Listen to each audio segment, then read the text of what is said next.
ابھی skilled labour کی ہم بات کرتے ہیں، دنیا بھر میں بے تحاشا ضرورت ہے اسکلڈ لیبر کی. مجھے نہیں پتہ ہم کتنا پروڈیوس کر رہے ہیں کتنا نہیں کر رہے ہیں. ایک وقت تھا کہ پیرلل ایک سسٹم چلتا تھا، ٹیکنیکل انسٹیٹیوٹس تھے پاکستان کے تمام شہروں میں، اور بہت سارے لوگ وہاں پر ڈپلوماز اور کورسز کرنے جاتے تھے، اور اس کے بعد وہ چیزیں چلا رہے تھے. پھر وہ ٹرینڈ کیوں ختم ہوتا گیا یا کم ہوتا گیا، وہ رجحان کیوں کم ہو گیا؟ یہ تو بہت بنیادی چیزیں ہیں جو ہم بہتر کر کے لیگل چینل سے ہمارے لوگ امیگریشن لے کے باہر کے ملکوں میں جائیں، وہاں پیسے کمائیں، ریمیٹنسز پاکستان بھیجیں. یہ بھی ایک بڑا سمپل سا سلوشن ہے. انڈسٹری تو چھوڑیں دور کی بات ہے، اسکلڈ لیبر ہی ہمارے پاس نہیں آ رہا. خاقان نجیب صاحب، اس پر یہ تو بہت بنیادی چیزیں ہیں جن پر کوئی بھی گورنمنٹ تھوڑا سا فوکس کرے تو چیزوں کو بہت بہتر کر سکتی ہے ان نو ٹائم. تو دیکھیں اس میں تو کوئی شک نہیں ہے. آپ چاہے اپنے ساتھ والے ملک کی مثال لینا چاہیں تو اس میں آئی آئی ٹیز اور جو بنے اس کی وجہ سے آج ان کی 100-125 ارب ڈالر کی ایکسپورٹ ہے.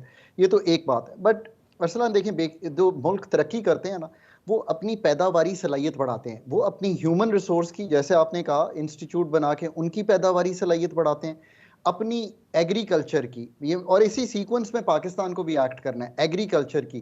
مطلب میں کبھی کبھی آپ کو مطلب اگین میں کہتا ہوں کہ جب تک ہم فگرز نہیں دیکھیں گے نا پاکستان کے، تو مزہ نہیں آئے گا گفتگو کرنے کا. اب آپ ذرا ایک فگر میں آپ کے سامنے رکھتا ہوں. ہم کہتے ہیں ہم زرعی ملک ہیں، کاٹن کے ایکسپورٹر ہیں، ٹیکسٹائل دنیا بھر میں بیچتے ہیں. پاکستان کی جو پیداواری صلاحیت ہے کاٹن کی، وہ ہے 566 کلو گرامز پر ہیکٹر. آپ کا جو بہترین دوست ہے اس کی پیداواری صلاحیت 4 گنا ہے آپ سے، 2032 کلو گرامز پر ہیکٹر. یہ میں آپ کو اسی لیے فگر دے رہا ہوں کہ آپ کی اپ سائڈ پوٹینشیل کتنی ہے. سو دوسری آپ کی پیداواری صلاحیت، آپ نے صحیح بات کی ہے، آپ کو اس میں بڑھانی ہے. تیسرا 52 لاکھ، یہ پھر فگر نوٹ کر لیجئے گا، 5.2 ملین ایس ایم ایز ہیں پاکستان میں. ان کی پیداواری صلاحیت بڑھائیں گے، ان کو کنیکٹ کریں گے دنیا سے، ان کو انوویٹ کروائیں گے، ان کو R&D کروائیں گے، ان سے ایکسپورٹ کروائیں گے، تو تب جو اصل گیم پلان ہے نا پاکستان کا، یہ خالی ٹیکسٹائل اور بڑے لارج سکیل پہ بھروسہ کر کے یہ آپ کی ایکسپورٹ 100 ارب ڈالر کی نہیں بننی. ویتنام ایک جو کمپنی ہے نا، اس کی ویتنام کی چھوٹی چھوٹی بہت سی کمپنیز ایک سیمسنگ کو 72 ارب ڈالر کی پارٹس بیچتی ہے. سو آپ نے یہ کام کرنے ہیں. یہ سب کا تعلق ہے کہ آپ نے پیداواری صلاحیت. یہ ہیں 5 سالہ محنت طلب منصوبہ. مسئلہ یہ ہے، آپ نے جو سوال پوچھا کہ ہم کیوں ایڈ پہ، کیونکہ وہ آسان طریقہ ہے. گھر کے بچے کو محنت کرا کے ایک اس کو عظیم انسان بنانا یا عظیم ملک بنانا وہ چیزیں مانگتا ہے جو آج ہم نے ڈسکس کر لی ہیں. ہیومن ریسورس، فرمز، ایگریکلچر، ان تینوں کو پروڈکٹیو بنائیں. اور پھر شروع میں جب میں نے ایکسپینڈیچر کٹ کہا تھا، اس سے میرا مطلب یوں ہے کہ حکومت کو بھی ایفیشنٹ بنائیں، حکومت کی سروس ڈیلیوری بہتر کریں، حکومت جو 122 ریگولیٹری باڈیز لے کے بیٹھی ہے اس کو کام کریں. یہ سارے کام اگر کریں گے تو پاکستان، اس میں کوئی دوسری رائے نہیں ہے. صرف یہ تمام تر چیزیں ہیں جو کرنے کی ضرورت ہے. لیکن اٹس ویری انفارچونیٹ کہ ہم بلیم گیم میں پاکستان کی اکانومی کو لے کر کے، جی میں نے بہتر کر دیا، اس نے خراب کر دیا، اس نے بہتر کر دیا، میں بہتر کر رہا ہوں، ہم اسی میں رہتے ہیں. آئی تھنک اس کو ہمیں تھوڑا سا ریئلسٹکلی سوچنا ہوگا. سیاست کو سائیڈ پہ رکھ کے ہمیں ان تمام چیزوں پر فوکس کرنا ہوگا. پاکستان کے نوجوان کے بارے میں، اس کے ہنر کے بارے میں، اس کے اسکل سیٹ کے بارے میں، اس کے لیے اپرچونیٹیز کے بارے میں سوچنا ہوگا. اور جتنا پوٹینشیل اور ذہانت اس قوم میں ہے، شاید دنیا کی کسی اور قوم میں اس حد تک موجود نہیں ہے. صرف سمت دینے کی بات ہے، تھوڑا سا بتانے کی بات ہے، اور پھر ہم یقیناً وہ قوم ہے جو صلاحیت رکھتے ہیں کچھ بھی کرنے کی. امید کرتے ہیں کہ ایک تو درست سمت ملے، پھر چیزیں بہتر ہوں، بلیم گیمز میں ہم نہ پڑیں، عام آدمی کی حالت زار بہتر ہو، خوشحالی ملک میں آئے، یہ ملک اپنے پورے پوٹینشیل پہ کام کرے، اس کے عوام اپنے پوٹینشیل پہ کام کریں، اور ہم دن دگنی رات چگنی ترقی کریں. تینوں رسپیکٹیبل گیسٹ کا بہت شکریہ. آج کے پروگرام سے اتنی. ارسلان خالد کو اجازت دیجیے. اللہ نے کے بعد.